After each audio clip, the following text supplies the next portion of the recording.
नमस्कार मुलांनो, मी मनीषा पाटील, जुलाल भिलाजीराव पाटील कनिष्ठ महाविद्यालय धुळे येथे उपप्राचार्य म्हणून कार्यरत आहे. मुलांनो, 10वी-12वीच्या आपल्या परीक्षा सुरू झालेल्या आहेत आणि बऱ्याच वेळा मुलं पेपर हातात आल्यानंतर गोंधळतात.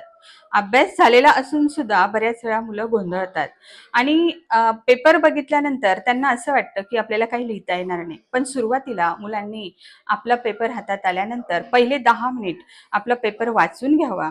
प्रश्नपत्रिका वाचल्यानंतर बऱ्याचशा गोष्टी लक्षात येतात की आपला अभ्यास झालेला आहे किंवा नाही. आणि जर तुम्ही पूर्ण वाचला तर तुम्हाला तो पेपर सोडवणं सोपं जातं.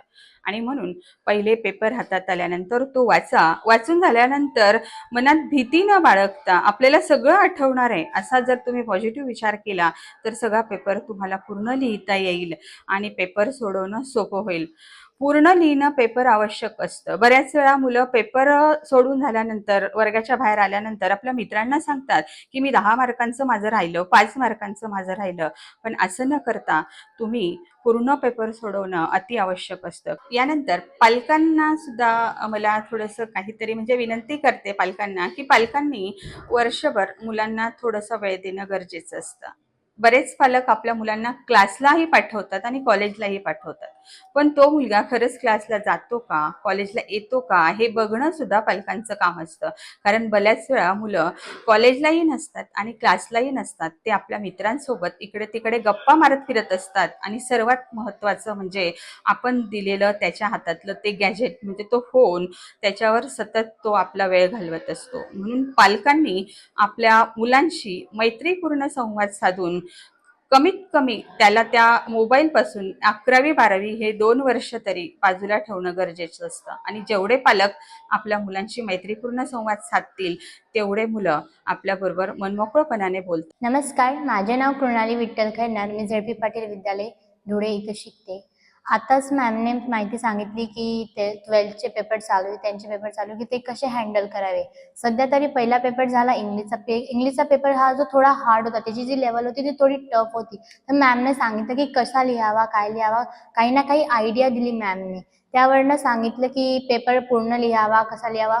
जनरली काय होतं, आपला तो टायमिंगमुळे किंवा काही ना काही प्रॉब्लेम्समुळे आपला पेपर किंवा काही ना काही मार्क्सचं राहून जातं.